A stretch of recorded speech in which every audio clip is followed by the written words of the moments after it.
nous d'accueillir les auteurs de ce roman graphique très touchant pour lequel j'ai eu un coup de cœur et de les voir ici présents pour vous en parler aujourd'hui, c'est un grand bonheur. Je vous présente donc André Diniz, qui est le scénariste et dessinateur de ce roman graphique. C'est un roman graphique, biographique, qui nous raconte la vie de Mauricio Ora, photographe, qui est né dans la plus ancienne favela de Rio. Et donc ce roman raconte toute la vie de Mauricio, de son enfance à son devenir de photographe. Photographe aujourd'hui très reconnu, puisqu'il a introduit JR, qui est un artiste français mais international, qui fait des interventions photographiques dans le monde entier. Mauricio a emmené JR dans la favela pour ses portraits de femmes et l'aider à construire tout ce parcours sur les deux photographies. Vous regarderez dans l'exposition à l'entrée, il y a une des photographies de JR installée dans la favela.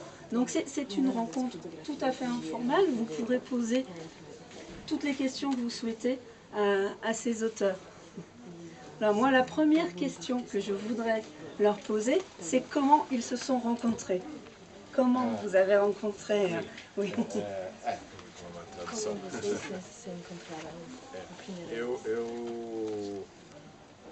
Começou com um jantar de família na casa da minha mãe, né, e eu comentei com o meu cunhado que eu gostaria de fazer uma biografia, né, de alguém da vida real, mas não sabia quem. Ça a commencé lors d'un dîner en fait, avec mon cousin. Donc, et je voulais photographier. Não, eu gostaria de fazer em BD a vida de alguém com uma vida interessante, né? Contar a biografia, alguém qualquer. Et donc il voulait en fait dessiner en BD donc la vie de quelqu'un d'intéressant dans la vie. Sim, uma ideia, sim. E ele me falou sobre Maurício. Donc il m'a parlé du coup mon cousin de Mauricio. E falou um pouco da vida dele e eu na mesma hora anotei o telefone de Maurício e liguei a ele. Donc il m'a parlé de la vie de Mauricio et tout de suite donc je l'ai appelé et voilà il m'a raconté Mauricio contou a vida dele. Não, eu fiz a proposta ao Maurício. Donc il a fait la proposition à Mauricio de travailler avec lui. Voilà. C'était comme ça, lors d'un repas. No primeiro instante, ele achou estranha a proposta, mas gostou e nós nos conhecemos e daí nasceu o livro. Donc au début, il a trouvé un peu étrange cette proposition, mais finalement il a accepté et voilà, ils ont travaillé ensemble. Donc en fait, vous avez interviewé Mauricio, vous lui avez demandé de raconter toute sa vie. Oui. Eu jamais tinha entrevistado alguém antes. Eu nunca tinha entrevistado alguém. Donc il n'avait jamais interviewé quelqu'un, il n'avait jamais fait ça avant. Et donc vous suiviez régulièrement, Mauricio regardait comment votre travail avançait? Sim, eu estive várias vezes com o Maurício na favela, né, e ele me apresentou um mundo que para mim era novo. Donc en fait, você pode repetir?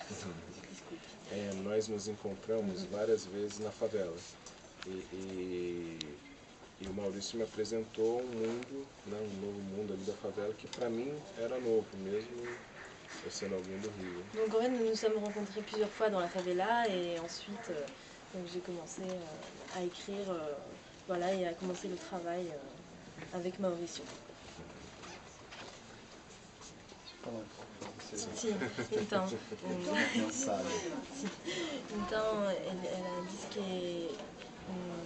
ele disse que você quer que eu traduza? Não.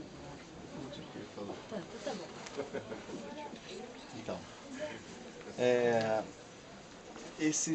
essas fotos não foram feitas para o livro, né? Na verdade, eu comecei a fazer um trabalho para comemorar os 100 anos da favela em 1997. Só que era praticamente impossível fotografar dentro da favela. Então a maioria dessas fotos... Donc en fait, il a commencé le travail en 1997, mais c'était pratiquement impossible de photographier dans la favela au début. Então, e aí o André chega num momento muito interessante. Et donc André est arrivé à un moment très intéressant. Que eu já tinha um material bem consolidado. J'avais un matériel déjà assez consolidé, j'avais déjà fait des photos. Então a presença dele foi possível, né, foi tranquilo para que ele pudesse estar dentro desse território. Donc en fait, quand il est arrivé, c'était déjà, on va dire que comme j'avais déjà commencé un travail, ça a été plus facile en fait de commencer à travailler ensemble avec André dans la favela, en fait, de l'introduire. Apesar de vocês não verem fotos de violência, mas a favela nessa época era uma situação de guerra, então era muito difícil pénétrer dentro dela. Donc en fait, à l'époque, dans la favela, c'était vraiment, il y avait une situation de guerre, donc c'était vraiment très difficile d'entrer dans la favela. Era uma situação de guerra. Uma situação de guerra. Tinha muita violência. Donc il y avait beaucoup de violence. Voilà.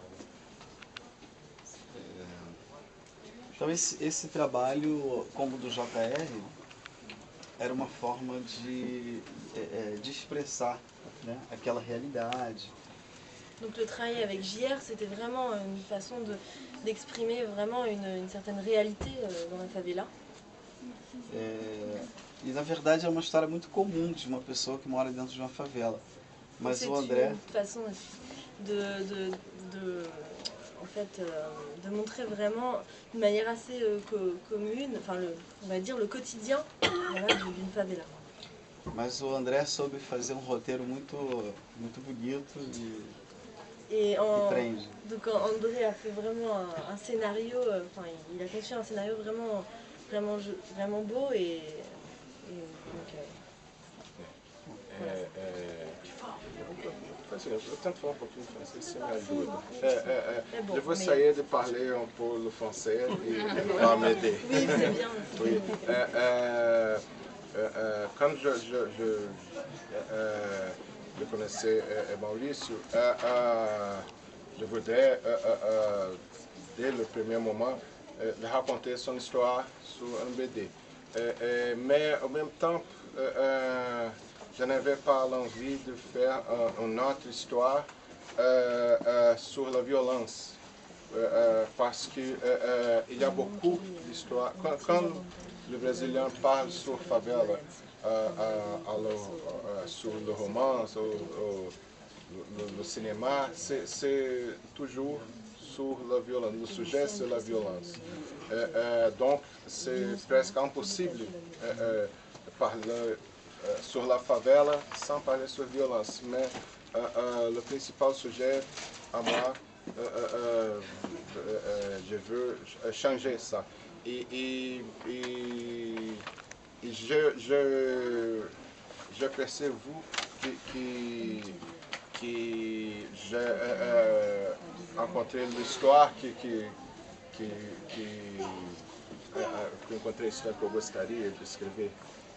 Você queria contar uma outra história? Não, eu descobri que essa era a história que eu queria contar. Como é que eu falo? Essa história. Eu descobri que a história de Maurício... Ah, sim. En fait, il a découvert, j'ai découvert que l'histoire de Mauricio, c'était celle que je voulais raconter, en fait. Oui, j'ai quelques problèmes avec le temps. Quand Mauricio m'a raconté sur le cours qu'il a donné à favela, le cours de photographie, car os habitantes, eles não pas de câmera fotográfica. E lá aprende a fotografia avec faisant en cadrant, oui, avec les doigts. Voilà. Oui, c'est la manière pour enseigner le regard photographe. Oui. Donc, à ce moment, quand Mauricio m'a raconté ça, c'est l'histoire que je veux et que je veux raconter. En fait, Tu as eu un coup de cœur, tu as eu un coup de cœur pour l'histoire de Mauricio.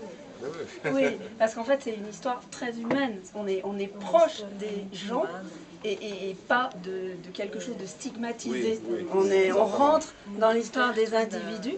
Et en fait, le livre, il est un peu construit en deux parties parce que la favela évolue entre le moment de votre enfance et aujourd'hui.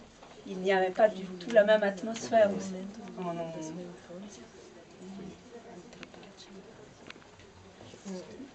Et la deuxième partie du livre. Je dis, il y a un changement dans la... Par exemple, Mauricio, vous avez un père qui a été trafiquant, mais avec un certain sens de l'honneur. Il veillait sur les habitants autour de lui et il les aidait. Enfin, l'argent qu'il gagnait servait. Aujourd'hui, ça n'est plus du tout. Là, la violence est peut-être montée et différente, et du coup, votre histoire, elle n'en apparaît que plus belle, parce qu'au lieu d'une arme, vous, c'est avec une photo que vous changez le regard. Oui, c'est exactement là. Você diz que você não tem arma, mas a sua máquina fotográfica para mudar. D'abord. Et la réalité, je suis de Rio, je n'habite pas à Rio aujourd'hui, mais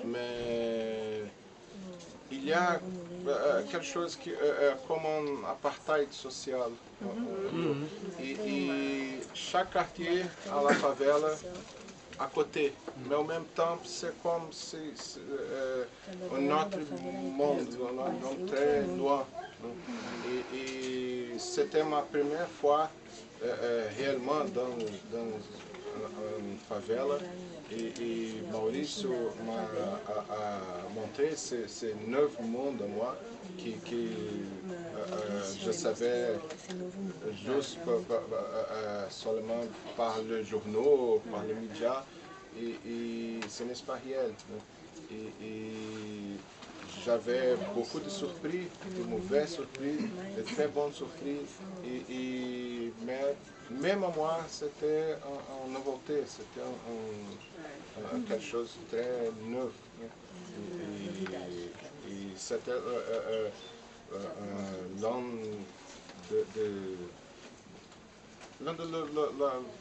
c'était une raison pour faire la BD. Même nous, Brésiliens, on ne connaît pas la réalité de favela.